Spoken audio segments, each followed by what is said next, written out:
Everyone, this is Jim Biringer here, NHLRumors.com, back for another video. Please subscribe to the channel. Click that like button. We're back talking rumors of the week here early. Part one of our rumors videos this week. Today we look at the Montreal Canadiens, Vancouver Canucks, Calgary Flames, Toronto Maple Leafs. Yes, it's north of the border. It's a Canadian special, a four-pack of teams that we're looking at here this week. And let's start off in Vancouver. We'll try to move west to east instead of east to west for you.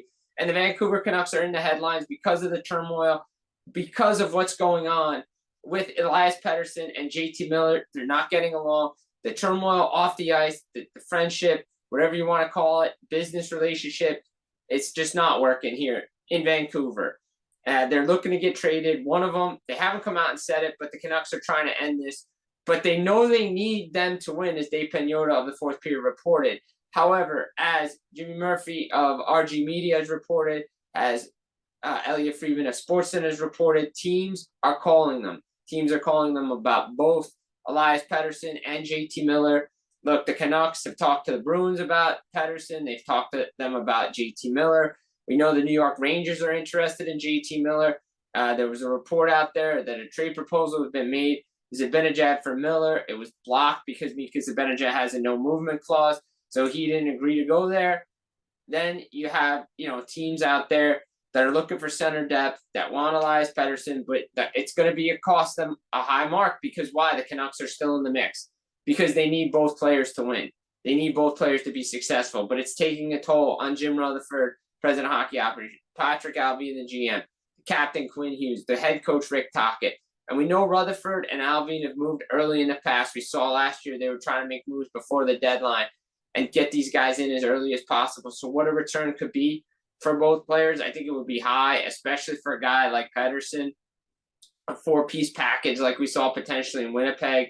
When Pierre-Luc Dubois got traded, 3 assets that can fit into your lineup now and a draft pick. Miller, because of his no movement clause, it may take a little less to get him out of there, but it's still going to cost the team a high price because the Canucks are losing a center and they're going to want a center in return, and we know they need a defenseman.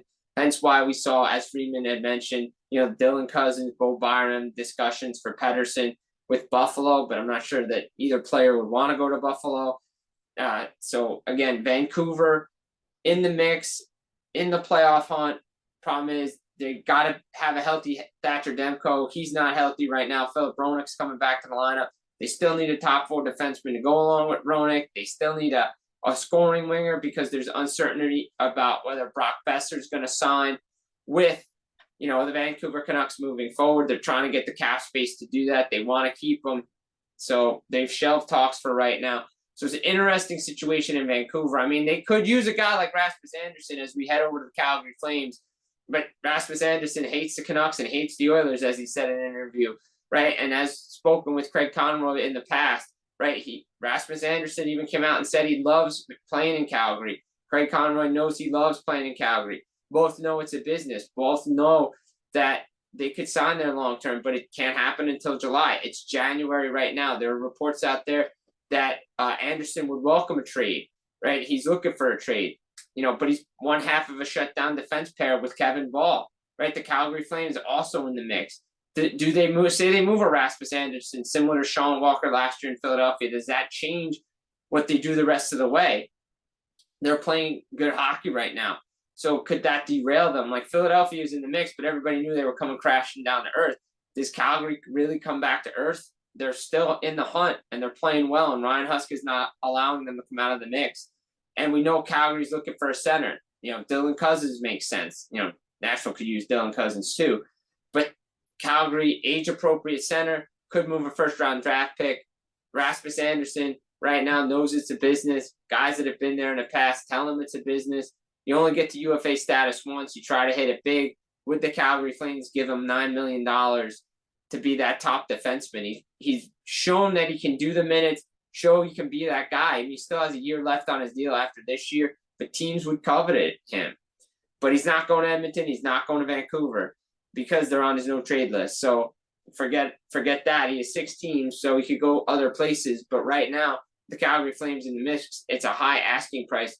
But they could move out a guy like Andrei Kuzmenko and Dan Vladar as well, who, would get them, some assets in return. But it's not like in years past.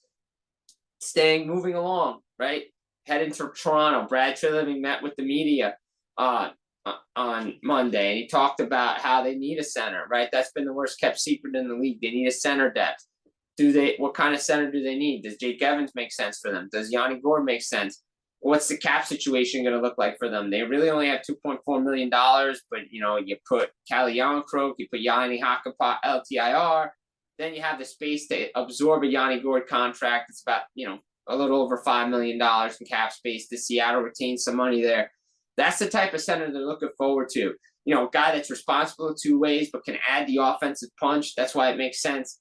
A guy like Evans or a guy like Gourde. And Evans is capped at $1.7 million would be perfect for Toronto, because obviously you have John Tavares, you have Mitch Marner. Both guys are pending unrestricted free agents. We've documented this before on NHL Rumors, along with Matthew Nyes, who's a pending restricted free agent. Those guys got to get paid. What is Marner's cap hit going to be? Is it going to be more than Matthews? Is it going to be the same as Draisaitl? Is it going to be under Draisaitl? Is it going to be more than Nylander? What's Tavares' next deal? What's a fair deal for him? Is it $6 million, 6.5, 7? Does he get close to Stamkos at $8 million on an AAV? Does Toronto really run this thing back? The trade talks have happened about a center, but everybody needs centers in this league. New Jersey, in there with Jake Evans as well. And, you say to yourself, okay, what's Toronto really going to do? Could they move on from players like that?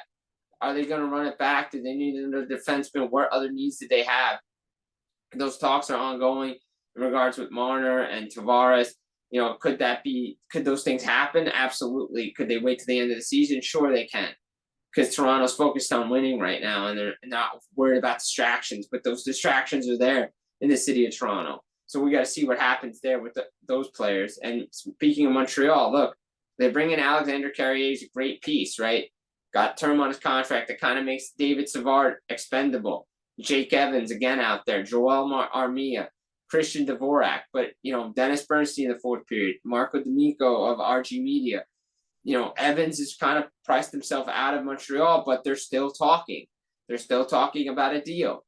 They want to make could both sides get to a point where a new contract extension is there? Does it settle in between 3 to 5 years? Is it over $3 million? Because if it gets to a certain point, say $3.75 million or a little more than $3.5 million, probably going to get traded.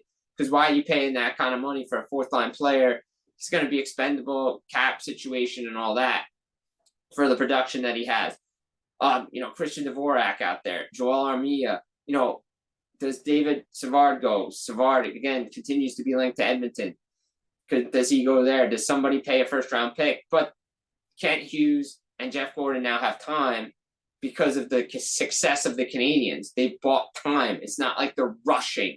And they're where they need to be in their rebuild, playing meaningful hockey, being right there in the mix, competing for a playoff spot. They're not selling. And that's the issue right now. Teams are looking to add, but the sellers they thought were sellers are not sellers right now. Everybody's in the mix. Four Nations is coming up, and here we are, right? Teams are trying to get ahead of everything. There's going to be a lot of actions heading into the Four Nations face-off. And here we are. Montreal's got a lot of trade chips, but teams are going to be willing to pay a price potentially. So it's going to be interesting to see what happens there in regards to what the Canadiens do with a guy like Savard, like guys like Evans.